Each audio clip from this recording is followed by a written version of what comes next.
ನಮಸ್ತೆ. ಇವತ್ತು ಬುಧವಾರ. ಹಾಗೆ ಬುಧವಾರ ಬೆಳಗ್ಗೆ ನಾನು ತಿಂಡಿಗೆ ಅಂದ್ಬಿಟ್ಟು ದೋಸೆ ಮಾಡ್ತಾಯಿದ್ದೀನಿ. ಎಗ್ ದೋಸೆನ ಮಾಡ್ತಾಯಿದ್ದೀನಿ.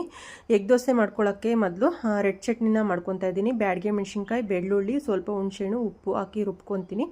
ಹಾಗೆಯೇ ಇದಕ್ಕೆ ಒಗ್ಗರಣೆ ಮಾಡ್ಕೊಳ್ಳೋಕ್ಕೆ ಒಂದು ಬಾಣಲಿ ಇಟ್ಕೊಂಡು ಬಾಣಲಿಗೆ ಒಂದು ಸ್ವಲ್ಪ ಎಣ್ಣೆ, ಸಾಸಿವೆ, ಕರಿಬೇವು, ರುಬ್ಬಿಟ್ಕೊಂಡಂಥ ಮಸಾಲೆ ಹಾಕಿ ಒಂದು 2 ನಿಮಿಷ ಫ್ರೈ ಮಾಡಿಕೊಂಡ್ರೆ ಕೆಂಪು ಚಟ್ನಿ ರೆಡಿ ಆಯಿತು. ದೋಸೆ ಮಾಡ್ಕೊಳ್ಳೋಕ್ಕೆ ಇಲ್ಲಿ ಒಂದು ಮೊಟ್ಟೆ ಹೊಡ್ಕೊಂಡು ಮೊಟ್ಟೆನ ಚೆನ್ನಾಗಿ ಬೀಟ್ ಮಾಡ್ಕೊತಾ ಇದ್ದೀನಿ. ಅಂಚನ್ನ ಕಾಯಕ್ಕೆ ಇಟ್ಕೊಂಡು ಚೆನ್ನಾಗಿ ಕಾದ್ಮೇಲೆ ಎಣ್ಣೆ ಸ್ಪ್ರೆಡ್ ಮಾಡಿಕೊಂಡು ದೋಸೆನ ಸ್ಪ್ರೆಡ್ ಮಾಡ್ಕೊತಾ ಇದ್ದೀನಿ. ದೋಸೆ ಸ್ಪ್ರೆಡ್ ಮಾಡ್ಕೊಂಡು ಆದಮೇಲೆ ಅದಕ್ಕೆ ರುಬ್ಬಿಟ್ಕೊಂಡಂಥ ಕೆಂಪು ಚಟ್ನಿ ಹಾಗೆಯೇ ಎಗ್ಗು ಹಾಗೆ ಅದನ್ನು ಹಾಕಿ ಸ್ಪ್ರೆಡ್ ಮಾಡಿಕೊಂಡು ಸ್ವಲ್ಪ ಆನಿಯನ್ ಹಾಕ್ಕೊಂಡು ಸ್ಪ್ರೆಡ್ ಮಾಡಿಕೊಂಡು 2 ಕಡೆ ಬೇಯಿಸ್ಕೊಂಡ್ರೆ ದೋಸೆ ರೆಡಿ ಆಯಿತು. ಇದ್ರ ಜೊತೆಗೆ ಒಂದು ವೈಟ್ ಚಟ್ನಿನ ಮಾಡ್ಕೊತಾ ಇದ್ದೀನಿ. ವೈಟ್ ಚಟ್ನಿ ಮಾಡೋಕ್ಕೆ ಹಸಿರು ಮೆಣಸಿನ್ಕಾಯಿ, ಬೆಳ್ಳುಳ್ಳಿ, ಉರ್ಗಡ್ಲೆ, ತೆಂಗಿನಕಾಯಿ, ಸ್ವಲ್ಪ ಈರುಳ್ಳಿ, ಹುಣಸೆಹಣ್ಣು, ಉಪ್ಪು ಹಾಕಿ ರುಬ್ಕೊಂಡ್ರೆ ವೈಟ್ ಚಟ್ನಿನೂ ಕೂಡ ರೆಡಿ ಆಯಿತು. ಹಾಗೆಯೇ ಒಂದು ಬೆಸ್ಟ್ ಕಾಂಬಿನೇಷನ್ ಎಗ್ಗು ದೋಸೆ.